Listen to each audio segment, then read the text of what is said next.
And it is time for the peer pressure segment of the program. And I believe I'm talking to Jonathan Cummins. Are you there, sir? Hello. Well, hello. How Hello. I really wanted to just have the radio really loud, so for the first 5 minutes you could go, "Sir, could you turn down your radio?" It's a classic. I'll say that anyway. Sir, can you turn down your radio? Oh, Can thank you turn you. da- Now Actually- I can sleep at night. I'll ask all the listeners. Can you all turn down your radios? No, we don't want to go there. No, turn up. Yes, please. So how are you? I'm doing really good. Awesome. So please. I'm so this is.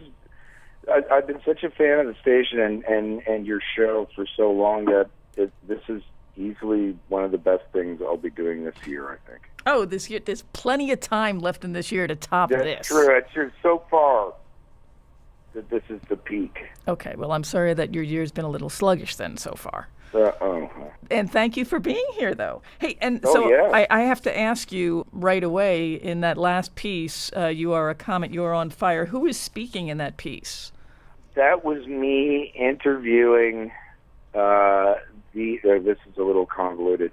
That was me interviewing our ex-bass player's ex-girlfriend's father. And it was actually, I shouldn't be giving it out because we were trying to make it as obtuse as possible. So okay. It was just more of an emotional thing. But that was him talking about the birth of his daughter, who was the girlfriend of our ex-bass players. Interesting. But I edited me out of the interview, and anytime he was specific about mentioning his daughter's name, we would edit that out as well. Mm-hmm. He's really an amazing person. His name is Ron Jameson. He's a painter here in Montreal. He's also, he's an older gentleman, but he has a DJ night once a week here, and he's just a really amazing person. Yeah, so it was actually because I just kind of did that as an aside, and I was going to do that for more like an ambient thing I was doing on my own, and then about halfway through I was interviewing him, I realized, okay, I have to build a song around the spoken word thing. I guess it's kind of Godspeed Light, the whole idea. I was worried that people were just going to think we were ripping off Godspeed or something, but well, no. Whatever. Yeah, no, it's an interesting piece, and I mean, it does. I can see how it would lend itself to a completely ambient thing, also. Yeah. He's a pretty awesome dude. He actually comes and sees us, and he almost started crying during that interview. Oh. It was it was really awesome, and he's actually come to see us live before, and before we ever played him the song, we were like, "Oh, you have to come to the show," and he goes right up front, and he's just all smiles and stuff, just a really positive person. And then we never told him that we were playing live, and it was a bunch of people there. It was playing with his band Handsome Furs, who were on Sub Pop for a while. And then his voice, of course, took over the entire room, and he almost completely lost it. Wow. In a positive way, yeah. It was pretty awesome. So, because my next question was, do you use the sound bites in your live performances? And that is answered. Yeah, we now have so much gear, and we're just getting a new sampler now, and so it's because we still play a lot of DIY spaces, and it can be a little bit of a nightmare with all of the instruments, and we have guests when we play in Montreal and stuff. So it's a little crazy. But we definitely use there's a lot of drone kind of stuff that we use that we'll put in loops for the live show throughout the entire songs. Cool. So how long has USA Out of Vietnam been together? A ridiculously long time, but it's only in about the last 6 months that we've actually went, okay, we should start playing shows. We finished the record. We were just really, originally the band was just supposed to be only a recording band, and then we just slowly started doing shows. But it's only now that we have a really solid lineup. So I think we lost a lot of traction. I think we've been together for 3 years. Oh, good. Basically, you played Bionic in the last set, and that was my last band. And basically, as soon as that band kind of packed it up. I mean, I think I was in the rehearsal space like the next day later trying to get this thing going. Oh, wow. Well, Yeah. you certainly are driven, and I actually have a couple of listener questions for you, if you don't mind. Oh, yeah. It says on the internet that you had some involvement with Circus Lupus, and we wanted to get a little bit of... Yeah, but, okay, here's an interesting story. Here's some great radio, because I am a fan of Circus Lupus who are on Discord, which I'm sure most people are thinking. I'm originally from Toronto. I live in Montreal now. I played in a band called Circus Lupus. Circus Lupus, the name, came from an SCTV skit, and it was Joe Flaherty and Eugene Levy, and they're like, win tickets to Circus Lupus, the Circus of the Wolves.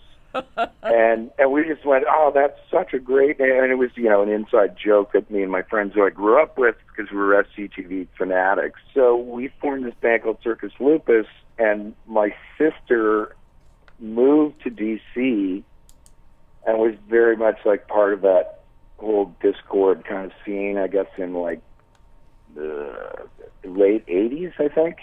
Yeah. Like 86, yeah, 87, or when Circus Lupus started. Sure. And she lived in a house with Circus Lupus, and she had posters up of Circus Lupus playing with like The Accused or whatever, because we played with a lot of touring bands at the time. Mm-hmm.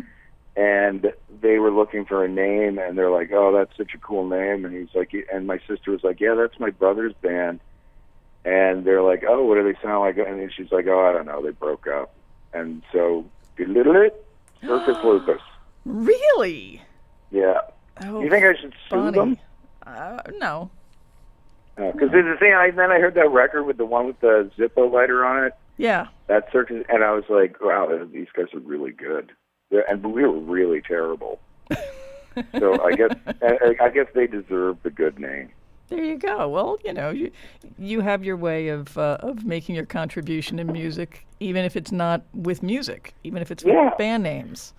Yeah. Another listener commented on when I played USA Out of Vietnam before, said this sounds like a cross between Neurosis and the Beach Boys, and she wanted to know what your musical influences are. Okay, well, just like you, probably, mine are so varied. They are, and you will be it's guest crazy. DJing. So yeah, we'll see some of that for sure. Yeah, I guess I always describe that's pretty good though. Neurosis meets Beach Boys. Yeah, that is what she said. I love both of those bands, so that would be like, that's amazing.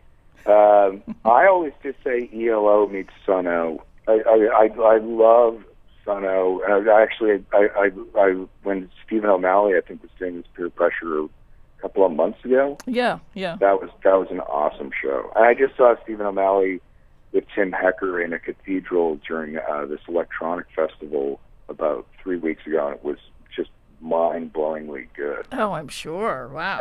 And ELO, I've become obsessed with. I just think that Jeff Lynne in the era of like Out of the Blue, and I just think he's just such an utter genius. And I've gone back and found all this other Jeff Lynne, like his first band, The Idle Race.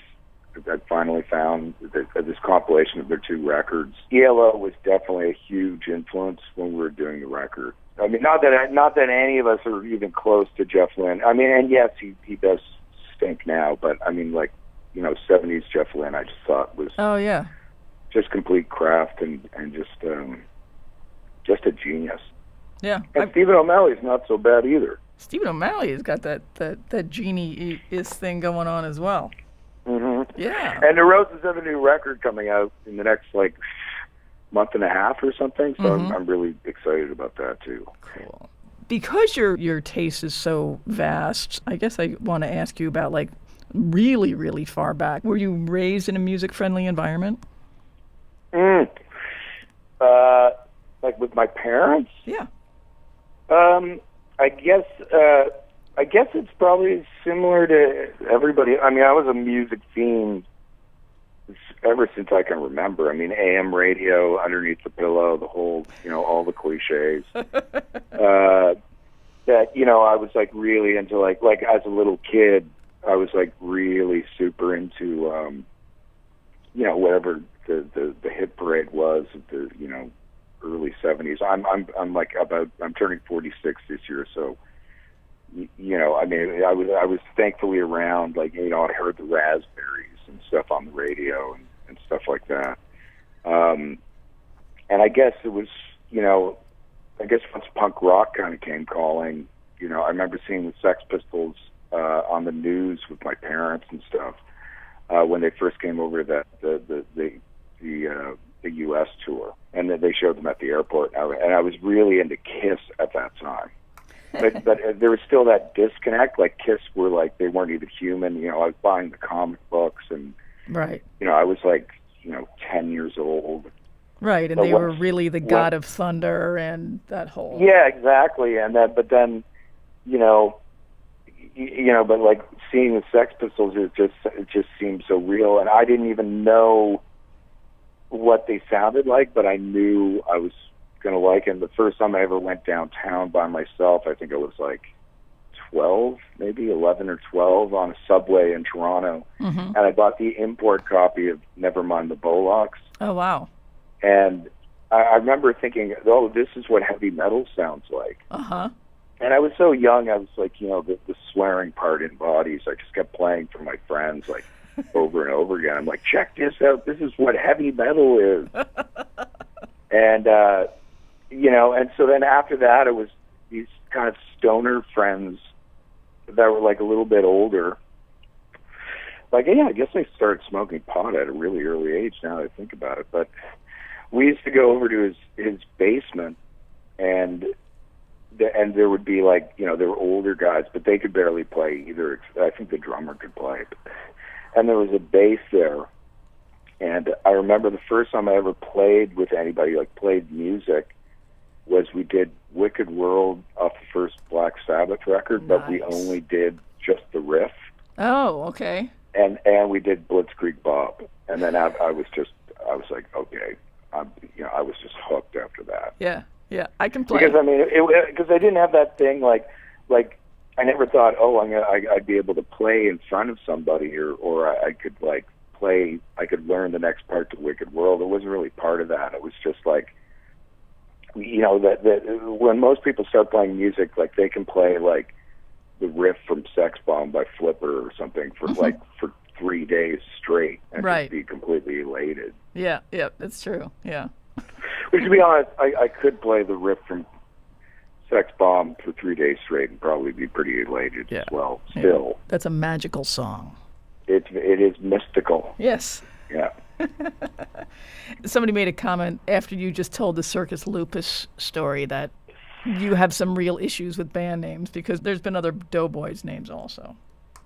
Oh, that's right. Well, there's a band from New Jersey called the Doughboys. Yes, there is. Yeah, and they're like, okay, I may be totally wrong here, but do they play like covers or something, or is it like a 50s rock and roll thing maybe? I think they are an older styled rock band. I'm not sure if they're a cover band or not.